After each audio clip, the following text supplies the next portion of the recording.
Hello friends, welcome to Creative Medicine. In this lecture, we will learn about. Hello friends, let us now learn some important points about dihydropyridine induced peripheral edema. So, if you see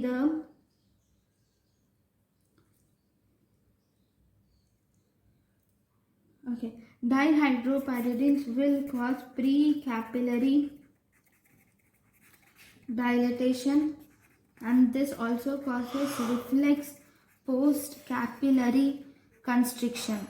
Because of pre-capillary dilatation and post-capillary constriction, this will increase the hydrostatic pressure which is present in the capillaries of lower extremities. It increases hydrostatic pressure in capillaries of lower extremities, and this will increase the dihydropyridine. This is the mechanism of action of peripheral edema, or this will result in peripheral edema.